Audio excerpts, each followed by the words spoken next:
Start कर।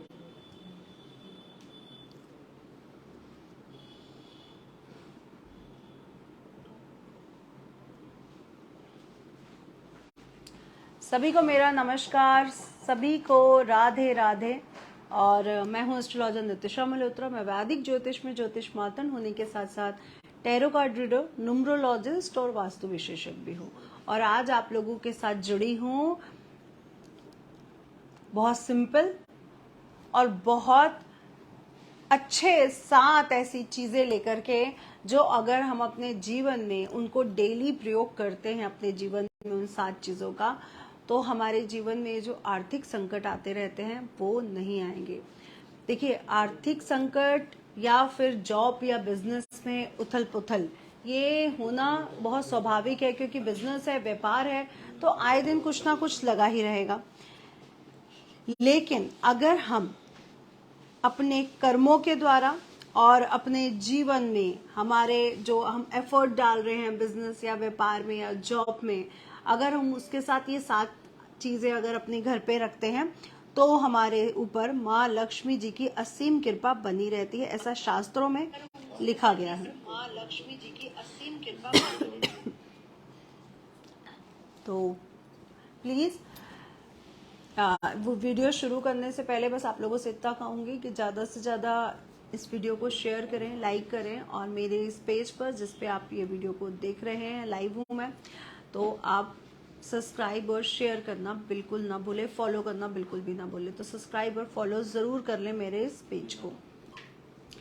तो आज हम अपनी आर्थिक स्थिति को मजबूत करने के लिए आपको उपाय भी बताने वाली हूँ, और आपके घर के मंदिर को जरा जाके देखिए का क्या वहां पर ये सब चीजें पड़ी हैं या नहीं।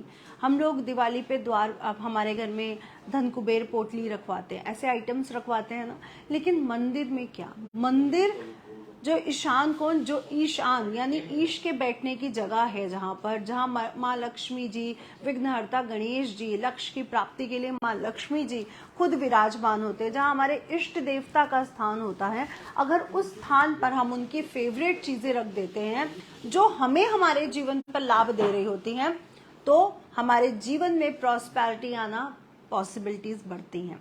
तो बस ऐसे कुछ उपाय जो इन्हीं से जुड़े हैं, और साथ ही साथ कुछ ऐसे आइटम्स जो हम अपने घर के मंदिर में, बेसिकली हर सनातनी के घर में, घर के मंदिर में ये आइटम्स होते हैं, लेकिन फिर भी एक बार फिर से उसको हम अच्छे से समझ लें, ताकि हम उसको क्यों रख रहे हैं, हमें ये पता तो उसका यूज क्या है जिसको हम मंदिर में सजाने के लिए रख रहे होते हैं।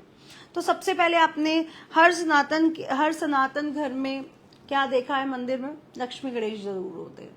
लक्ष्मी गणेश, तो गणेश भगवान को विघ्नहर्ता माना गया, प्रथमताएं माना गया है, तो प्रथम पूजा उनकी होती है, वहीं से हम पूजा की स्टार्ट करते हैं, राइट। ये तो आप लोग भी जानते हैं कि प्रथम पूजा गणेश जी की होती है, चाहे हम शिवलिंग पे जल चढ़ाने जाएं, चाहे हम घर पूजा करें, चाहे हम किसी मंदिर में पूजा करें, चाहे हम कोई भी पूजा करें, हम महामृत्युंजय करवा रहे हैं, हम विष्णु सहस्त्र नाम करवा रहे हैं, हम श्री सूक्तम करवा रहे हैं, हम कोई भी पूजा, हम कुल देवी की पूजा करवा रहे हैं, सबसे पहले किसका नाम लिया जाता है, विघ्नहर्ता गणेश भगवान जी का, ताकि हम जो पूजा शुरू कर रहे हैं, हमने जो स्टार्ट किया है, उसमें कोई विघ्न ना आए, उसमें कोई अड़चन ना आए, इसलिए सबसे पहले श्री भगवान गणेश को याद किया जाता है। तो आपके घर में गणेश जी होने चाहिए, ये कंपल्सरी रहेगा, और एक से ज्यादा गणेश जी नहीं रखे जाते। बेसिकली 3 तो बिल्कुल भी अपने घर के मंदिर में गणेश जी नहीं होने चाहिए। 2 कैसे हो जाते हैं, एक हम मिट्टी के लक्ष्मी गणेश लाते हैं हर दिवाली पर, और एक चांदी के हमारे पास जो होते हैं, या हम चांदी के भी ले आए तो वो हो जाते हैं। तो बेसिकली आपके घर के मंदिर में या तो एक ही सबसे अच्छी ऊर्जा है, सबसे अच्छे पॉजिटिव रिजल्ट देते हैं अगर आपके घर के मंदिर में एक लक्ष्मी गणेश है, नहीं तो 2 हो गए। इससे ज्यादा आपके घर के मंदिर में गणेश नहीं होने चाहिए, ये आपको पूरा ध्यान रखना है। अगर आप शो केस में गणेश जी को सजा रहे हो, सपोज इट, हमें भी बहुत सारे गणेश जी गिफ्ट मिलते रहते हैं, तो मेरे पास बहुत सारे गणेश जी हैं, बहुत सारे, इतने सारे हैं कि मैं आप लोगों को बता नहीं सकती। अब क्या है, सबको सजा दिया गणेश जी को, तो वो ऊर्जा है, वो एनर्जी है, अब वो एनर्जी सर्कल तो होगी ना, घूमेगी तो है ही है ना, इसलिए एक से ज्यादा एक जगह पर गणेश जी अपने घर में, लिविंग रूम कहीं पर भी ना रखें। प्लीज इस बात पे ध्यान दें। और अपने घर के मंदिर में तो 2 से ऊपर कतई भी ना रखें। ये हमारे को अगर जहां पर प्लस पॉइंट दे रहे हैं वहां पे माइनस पॉइंट्स भी दे सकते हैं। तो ये तो आपको क्लियर हो गया कि 2 से ज्यादा नहीं रखने चाहिए। गणेश जी की पिक्चर है, बहुत अच्छी बात है। देखिए पिक्चर की जो एनर्जी होती है ना, वो मूर्ति की एनर्जी से कम मानी जाती है। तभी तो कहा जाता है कि जितने उग्र देवी देवता हैं, जितने 10 महाशक्तियों की मूर्ति मत रखो, पिक्चर रख लो। जैसे माँ काली है, माँ बंगलामुखी है, इसकी पिक्चर्स रखी जाती है। इनकी मूर्ति हम लोग जल्दी रखने वाले की रिकमेंडेशन नहीं देते हैं। पिक्चर है, अच्छी बात है, कोई बुराई नहीं है, लेकिन अगेन 2 से ज्यादा नहीं होनी चाहिए। मूर्ति है तो भी 2 से ज्यादा नहीं होनी चाहिए। और मूर्ति हमारे हाथ के या घर का जो मालिक है, आपके हस्बैंड के नाम है घर, आपके नाम है घर, आपके पापा मम्मा के नाम है, उनके हाथ के हथेली के बराबर ही मूर्ति होनी चाहिए। यानी अगर मूर्ति का साइज ये रहता है तो ये परफेक्ट मूर्ति का साइज माना जाता है। अगर इस हाथ से ऊपर मूर्ति जाती है तो ये परफेक्ट नहीं मानी जाती है। तो अगेन अगर आप नीचे मूर्ति का स्टैंड देख रहे हैं, अगर सपोज दैट वो इतना स्टैंड है और मूर्ति इतनी बड़ी है तो ये गलत है। आपको सिर्फ और सिर्फ इतनी मूर्ति ही अपने घर के मंदिर में रखनी चाहिए। पिक्चर आप लगा सकते हो बड़ी, उसमें मुझे कोई वो नहीं है, बट मूर्ति अगर आप रख रहे हो तो इतनी रखिए। अगर आप चाहते हो कि वो मूर्ति जो आप बड़े प्यार से लाए हो प्रभु की, वो आपको अच्छी ऊर्जा प्रदान करे। देखिए बड़ी मूर्ति भी अच्छी ऊर्जा प्रदान करेगी, इसमें मैं ये नहीं कह रही। मैं ये सब इतना समझाना चाहती हूँ कि हम मानव शरीर हैं, हम आए दिन गलतियाँ, अच्छाइयाँ सब कुछ करते हैं। हमारी बॉडी की जितनी एनर्जी है वो उस मूर्ति की एनर्जी को संभाल पाए। वो बहुत पावरफुल एनर्जी है। हमें लगता है कि ये मिट्टी की, चांदी की, पीतल की, तांबे की सिर्फ मूर्ति ही तो है। ये आप गलत वो कर रहे हो। आपने फील नहीं किया इसका मतलब आज तक उस एनर्जी को। अपने घर में एक बार बड़ी मूर्ति और छोटी मूर्ति रख के देखिए, आपको एनर्जी फील हो जाएगी कि कहाँ पे क्या चीज गड़बड़ हो रही है। इसलिए अपने घर में हमेशा छोटी मूर्ति रखिए। बड़ी मूर्ति की एनर्जी आप लोग बैलेंस नहीं कर पाएंगे, इसलिए बड़ी मूर्ति मना है कि आप लोग बैलेंस नहीं कर पाएंगे, फिर उसके साइड इफेक्ट मिलेंगे, चाहे हमारे मानसिक उस पे निकले, चाहे बॉडी पे निकले।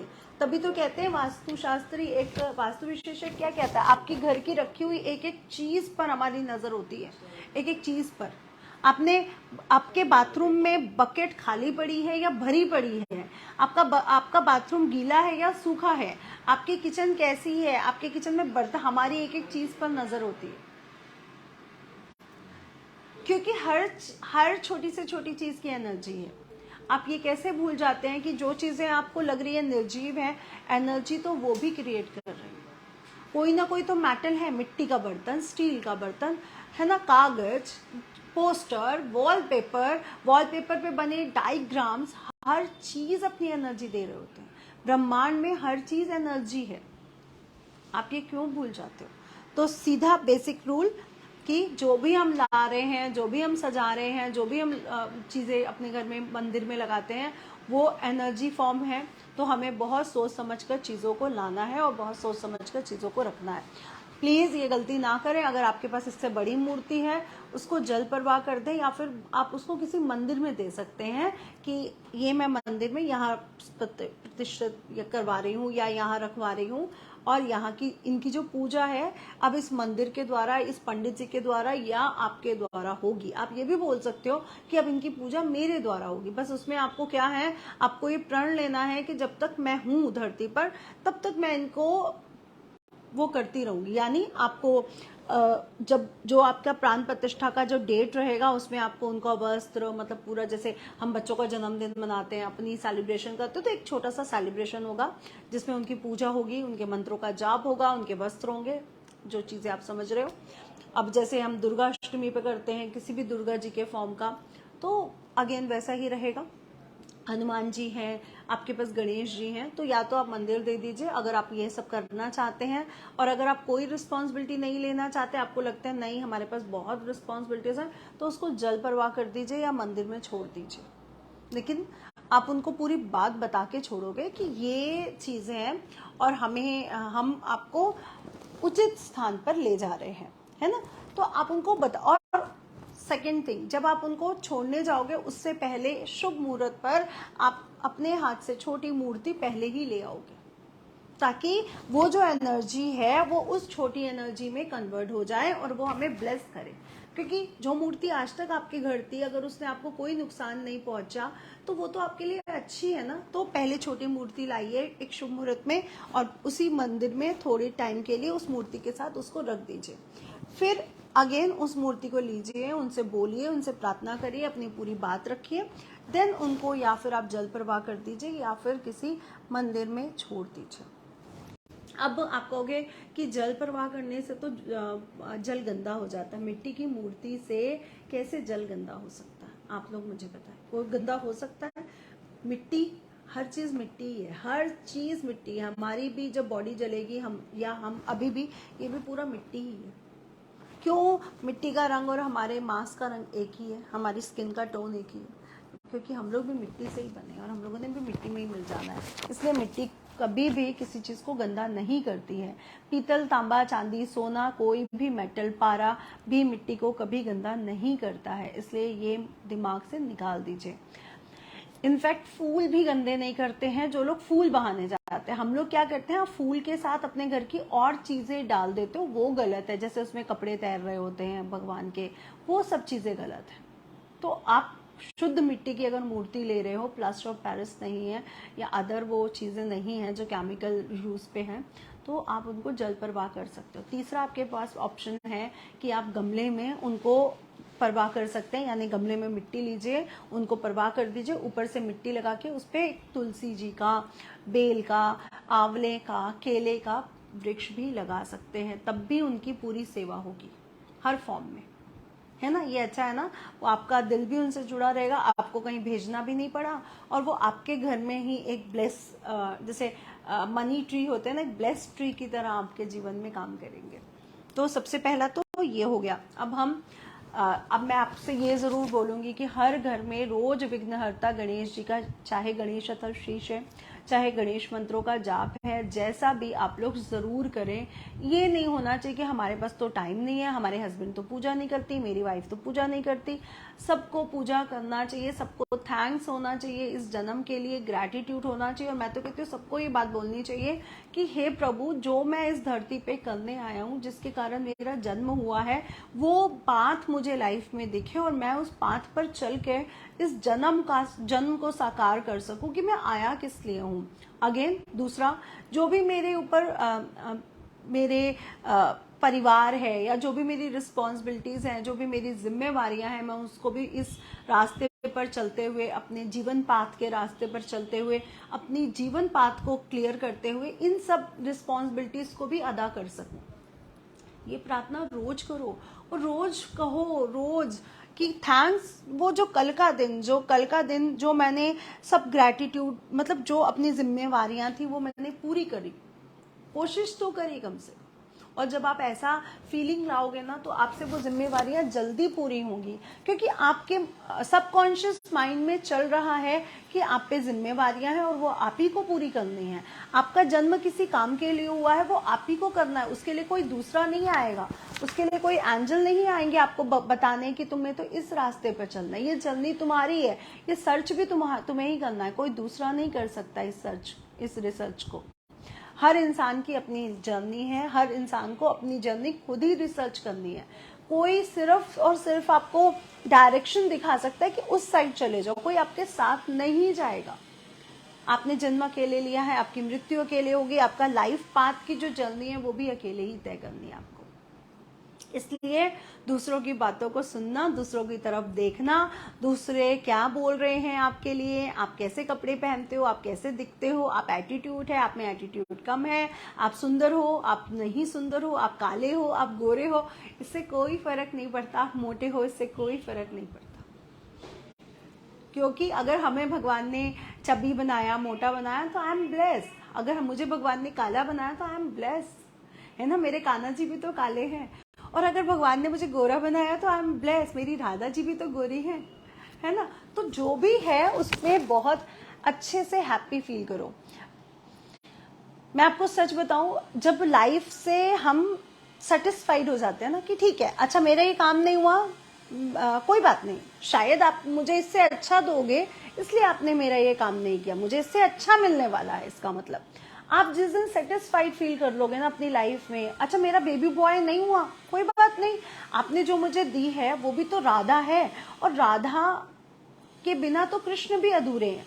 तो अपने आप जब राधा मेरे पास आ गई तो कृष्ण भी तो मेरे पास ही है, और अगर मुझे कृष्ण दिए हैं तो राधा मैया भी वहीं पे है। तो सीधा जो भी आपको मिला है आप उसमें सेटिस्फाइड हो तो वैसे भी आपका जीवन अच्छा है। तो सेटिस्फाइड होइए, ग्रैटिट्यूड दीजिए, और रोज उन विघ्नहर्ता गणेश जी को प्रार्थना करिए कि आपके जीवन पाथ जो जिसके लिए मेरा जन्म हुआ है, प्लीज मैं उस जीवन पाथ पे चल सकूं, अपनी लाइफ पाथ पर, और अपने उस कर्म को जिसके कारण मैं धरती पे आया हूं उसको पूरा कर सकूं। वो जो लाइफ में आने वाले विघ्न है वो ना आए। सेकेंड, जो मेरी जिम्मेवारियां हैं उसमें कोई विघ्न ना आए, मैं अपनी जिम्मेवारियों को पूरा कर सकूं, अपने बच्चों के प्रति, अपने माँ बाप के प्रति, अपने वाइफ के प्रति, अपने हस्बैंड के प्रति, जिसके भी जो आपके साथ आपकी फैमिली रह रही है। ये तो रोज हम कर सकते हैं। इसमें कितनी देर लगती है? 5 मिनट। अब लक्ष्मी जी, जिसे हम कहा जाता है लक्ष्य की प्राप्ति के बाद हमें लक्ष्मी मिलती है, यानी जब हम उस टारगेट तक पहुंच जाते हैं तो हमें लक्ष्मी की, धन की प्राप्ति होती है। तो अगर आपको धन चाहिए तो आपको लक्ष्य बनाना पड़ेगा। और लक्ष्य कैसे बनता है? ज्ञान से बनता है लक्ष्य। अगर आपके पास कोई नॉलेज नहीं है, आपका कोई टारगेट नहीं है, तो आप कुछ नहीं कर रहे हो। तो लक्ष्य हमें कैसे मिला? ज्ञान से मिला, यानी माँ विद्या यानी सरस्वती से मिला। तो अगर आप बिजनेस भी कर रहे हो, मैं कह रही चलो आपने पढ़ाई नहीं करी लेकिन आप अच्छे बिजनेसमैन हो, आपकी एजुकेशन कम है, कोई बात नहीं, लेकिन आपने उस बिजनेस की तो तैयारी की होगी, आपने उस बिजनेस के लिए तो अच्छे ज्ञान को अर्जित किया होगा कि मुझे कपड़ा, फैब्रिक टेक्सटाइल है सपोज दैट, तो फैब्रिक की पहचान होनी चाहिए जो आप काम करने जा रहे हो।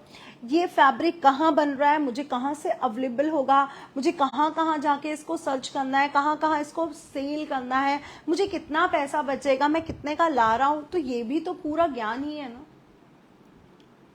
सपोज दैट आप बर्तन का काम कर रहे हो, सपोज दैट आप क्रॉकरी का काम कर रहे हो, आप बुटीक का काम कर, जो भी काम कर रहे हो, तो आप उसकी नॉलेज लेने के बाद ही तो काम करते हो।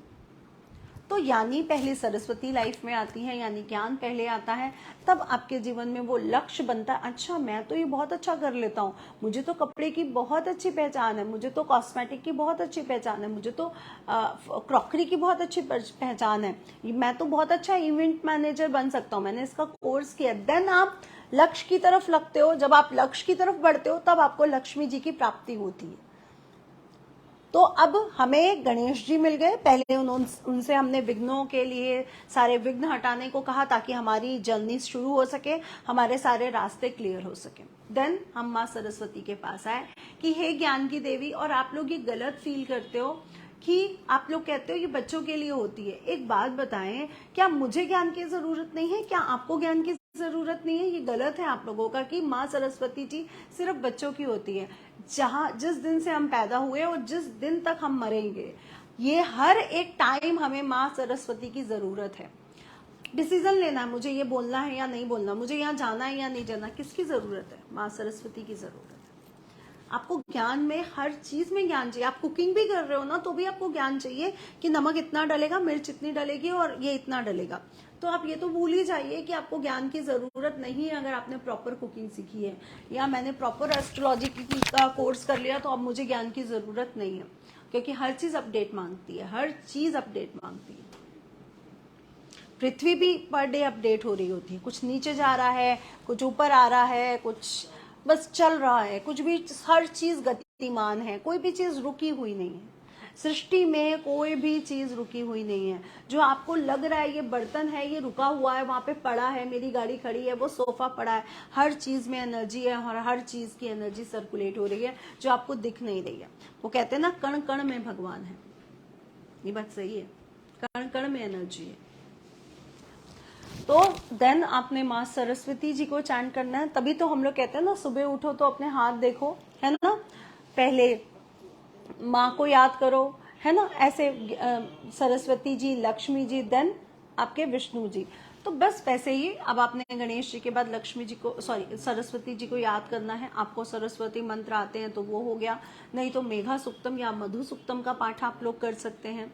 अगर आप लोगों के पास इतना टाइम नहीं है तो आप सरस्वती जी के मंत्रों का जाप आप कर सकते हैं। सिंपल मंत्र रहते हैं, कोई टफ नहीं रहते हैं।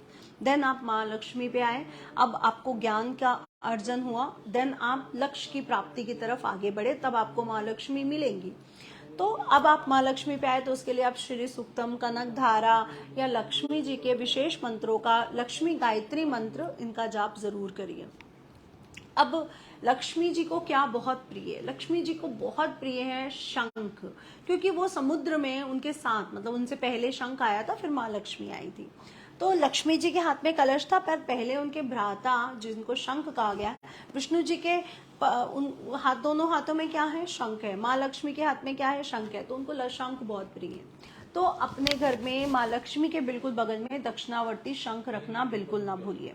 अब माँ सरस्वती जी के लिए आप क्या रखते हो मंदिर में? मोर पंख या फिर रामायण, गीता, कोई भी एक ऐसा शास्त्र जो, क्योंकि उनके हाथ में क्या है? एक हाथ में पुस्तक है और उनके पास मोर है, तो आप मोर पंख अपने मंदिर में रख सकते हो, या मोर पंख आप अपने लिविंग रूम में रखिए, वो सबसे अच्छे रिजल्ट देते हैं, मंदिर से भी ज्यादा।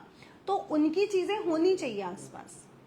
और दूसरा, आप भागवत गीता या फिर आप रामायण भी अपने घर के मंदिर में जरूर रखिए। इससे माँ सरस्वती जी प्रिय, उनको बहुत प्रिय है, उनसे वो बहुत प्रसन्न होती हैं।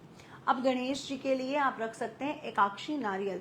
एकाक्षी नारियल को श्रीफल यानी लक्ष्मी जी का फल भी कहा गया है, और साथ में उसको विघ्नहर्ता गणेश जी से भी जोड़ा गया है, तो ये भी आप अपने घर के मंदिर में जरूर रखिए। तो ये चीजें हुई। साथ ही साथ घंटी, जिसे हम घंटी बजाते हैं, उसे भी घर में रख के मंदिर में जरूर होना चाहिए। क्यों? क्योंकि ये एक तरह का वकील है। आप जब जज के सामने जाते हो तो आपका साइड कौन ले रहा होता है? वकील ले रहा होता है ना, कि मेरा ये जो क्लाइंट है ये बिल्कुल ईमानदार है, इसने ऐसी गलती नहीं करी। तो बस आपका वो जो वकील है ना, वहां पे जब हम उस जज के सामने खड़े होंगे ना, तो वो वही बनेंगे। तभी उनपे गरुण जी की पिक्चर बनी होती है, आपने देखा ना, गरुण जी बने होते हैं उनमें। तो वो भगवान विष्णु को बहुत प्रिय है, इसलिए हमें वो भी अपने घर के मंदिर में रखनी चाहिए, क्योंकि जिस घर के मंदिर में वो है, वहां पर श्री हरि नारायण की कृपा बनी रहती है। और जहां माँ लक्ष्मी है, वहां श्री हरि नारायण का होना, या जहां पर श्री हरि नारायण है, वहां माँ लक्ष्मी का होना स्वाभाविक बनता है। तो अगर आपके घर में ये चीजें हैं तो ये तो रहेंगे ही रहेंगे। अब हमारे घर में पैसा सबको चाहिए, हेल्थ सबको चाहिए, हेल्थ इज वेल्थ कहा गया ना, सेहत ही हमारा सबसे बड़ा धन है। तो आप अपने घर के मंदिर में यानी ईशान कोण में एक कोई भी बर्तन, मिट्टी का पात्र, तांबे का पात्र, चांदी का पात्र, पीतल, जो भी एक पात्र है, उसको भर के जरूर रखें। जब आप पूजा करते हैं, आप उनको स्नान करवा लेते हैं, उस समय आपने एक पात्र भर के रखना है ईशान कोण में। और इससे आप बाद में जब पूजा आपकी पूरी खत्म हो जाती है, इसको पूरे घर में एज अ चरणामृत बांट सकते हैं, या इसको ले लीजिए और आप पूरे घर में आप पानी में मिला के सबको पिला सकते हैं। इसके आपके जीवन में आप लोगों को नजर नहीं लगती है, इससे आपकी हेल्थ बहुत अच्छी रहती है, इम्यून सिस्टम स्ट्रांग होता है, क्योंकि ये वही दिशा है जहां पर धन्वंतरी महाराज की दिशा है। और जब धन्वंतरी महाराज की दिशा में हम सिर्फ कलश रखते हैं जल से भरा हुआ, तो हमारे जीवन में हेल्थ अच्छी होती है, जिसके कारण हमारी वेल्थ अच्छी होती है। तो धन्वंतरी जी का एक कलश वहां पे जरूर रखें, और उसमें से अपने घर में आप छींटे मार सकते हैं, आप वो जल को बाद में पी सकते हैं। तो आपने उस सीधे लोटे से नहीं पीना है, आपने उसको किसी ग्लास में ट्रांसफर कर लेना है, चांदी के, पीतल के, तांबे के। कांच के ग्लास में ट्रांसफर मत करिएगा, आप किसी मेटल का ग्लास ले सकते हो, लोहा नहीं ले सकते हो, स्टील हो जाएगा। लेकिन अगर पीतल, तांबा या चांदी है तो बहुत बेस्ट रिजल्ट देता है ऐसे ग्लासेस, उसमें ट्रांसफर करिए, देन आप लोग पी सकते हैं। तो यही चीजें हैं जो हमारे घर के मंदिर में होनी चाहिए। आप लोग साईं बाबा की पूजा करते हो, आप लोग भगवान कृष्ण की पूजा करते हो, आप लोग भगवान शिव की करते हो, आप जिसकी भी करते हो करते रहिए, लेकिन पहले ये पूजा होनी जरूरी है। साथ ही आज इष्ट देवी के बारे में बोलूंगी। आप लोगों को नहीं पता कि आपकी इष्ट देवी कौन है, आप भूल चुके हैं। वैसे मैं आपको इष्ट देवियों के नाम, उनके भोग, उनकी प्रिय चीजें, उनके क्या क्या नाम है, उनके मंदिर कहाँ कहाँ पे है, ये बता सकती हूँ। अगर आप लोगों को ये सुनना है तो मैं पूरा आपको बता सकती हूँ। मैं गोत्र के बारे में भी आपको पूरा डिफाइन कर सकती हूँ कि कितने गोत्र होते हैं, और लगभग आपको अपने सरनेम से भी अपने गोत्रों का पता चल सकता है, या फिर आप अपने माता पिता से भी पूछ सकते हैं। और वो आपको इष्ट देवी को कैसे प्रसन्न करना है, इस पे भी एक बना सकती हूँ। अगर आप लोग कमेंट करेंगे तो मैं इस पे भी बना दूंगी। बस आपको एक चीज का ध्यान रखना है, जिसको अपनी इष्ट देवी नहीं पता है और जिनको पता है, जिनको पता है वो अपने इष्ट देवी की प्रार्थना रोज करेंगे। ये कभी नहीं होना चाहिए कि मेरे पास टाइम नहीं था और मैंने आज इष्ट देवी का आह्वान नहीं किया। अगर आप लाइफ में सफल होना चाहते हो, सफलता को प्राप्त करना चाहते हो, तो आपकी पहली सीढ़ी आपकी इष्ट देवी है, क्योंकि वही है जो आपके पूरे परिवार को, कुल को तानने वाली है। वही है जो आपके कुल का अच्छा सबसे पहले आके करेंगे। भाई सारे देवी देवता आएंगे, ऐसा तो नहीं है कि कोई हमें छोड़ देगा, कोई हमें दे, लेकिन वो हमारे कुल की है। आप ऐसे समझो सिंपल कि माँ और मासी है ना, तो सिंपल वे में कि मासी तो हमसे प्यार करती ही करती है, वो तो आएगी आएगी, लेकिन पहले माँ सबसे पहले आती है। वो कहते हैं ना 100 चाचे हो ना, उस पर भी एक पिता भारी होता है। तो बस वो कुल देवी ना, वो आपके फैमिली की कुल की हमारे अंदर उनका जीन्स है। बस आप ऐसे समझो, वो हम पे कृपा करेंगी करेंगी। तो अपने कुल देवी को याद जरूर करें, और जिनको अपनी कुल देवी नहीं पता है वो बिल्कुल भी परेशान ना हो। माँ दुर्गा के ही सभी रूपों से कुल देवियों का वो माना गया है। तो बस आप सिंपल माँ दुर्गा जी को अपना वो मान लें, क्योंकि आदि शक्ति के ही रूप हैं सारे। सभी आदि शक्ति, जितनी भी कुल देवियां हैं, जितनी भी ग्राम देवी देवताएं, जितने भी ये ग्राम भैरव हैं, जितने भी ये द्वारपाल हैं, ये सब शिव और पार्वती के रूप हैं। ऑल ग्राम भैरव, ग्राम देवी देवता, वन देवी देवता, कुल देवी देवता, ये सब शिव और पार्वती के रूप हैं।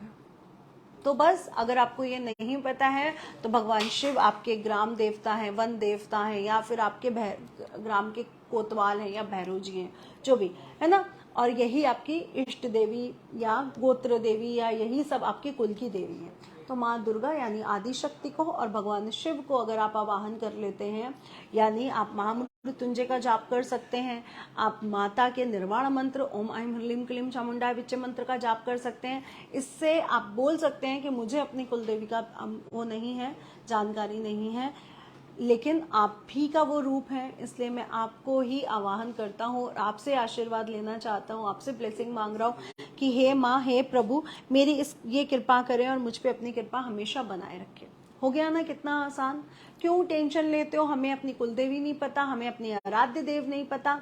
अब दूसरे होते हैं इष्ट देव, वो होते हैं हमारी कुंडली के अकॉर्डिंग, कि जब मैं पैदा होने जा रहा था, जब हमारी आकाशीय बुक लिखी जा रही थी, तब कौन से देवता थे जो मेरे को ब्लेस कर रहे थे, जिन्होंने मुझे हेल्प करी कि जा मेरे बच्चे, तू जा पृथ्वी पर और अपने इस कार्य को पूरा कर। वो होता है हमारा इष्ट देवता, वो हमारी कुंडली बता सकती है। और एक बात और बता दूं, जिनकी कुंडली नहीं है ना, उनकी हाथ की रेखाएं भी बता सकती है उनके इष्ट देवता कौन से। तो पहले के जो हस्तरेखा विशेषज्ञ थे, वो हमारे हाथ की रेखाएं देखकर सब कुछ बता देते थे, सच्ची। तो आप अपनी कुंडली से उसको जान सकते हैं। अब जो भी अपने बर्थ चार्ट या फिर वास्तु की रिसर्च के लिए अपॉइंटमेंट लेना चाहता है, वो देखिए हमारे वीडियो के ऊपर आपको एक लिंक नजर आ रहा है ना, आपको वीडियो के ऊपर नंबर और लिंक दोनों नजर आ जाएंगे। तो आप इस लिंक पर जाकर के भी अपने अपॉइंटमेंट बुक करवा सकते हैं, चाहे आप वास्तु की लेना चाहें। वास्तु विजिट हमारी होगी, वहां पर होगी जहां पर आपका घर या ऑफिस या दुकान होगी, या जो भी आप वास्तु विजिट करवाना चाहते हैं, आप अपनी शॉप करवाना चाहते हैं, आप अपना ऑफिस फैक्ट्री करवाना चाहते हैं, आप अपना घर कराना चाहते हैं। और जो भी अपने बर्थ चार्ट का अपॉइंटमेंट लेना चाहता है, वो भी सेम नंबर 8933807108 नंबर पर व्हाट्सएप के द्वारा संपर्क करके कर सकते हैं। अब हमारा ये हुआ कि हमने ये सब बातें जान ली हैं, लेकिन अब एक चीज और विशेष टिप आप लोगों को बताने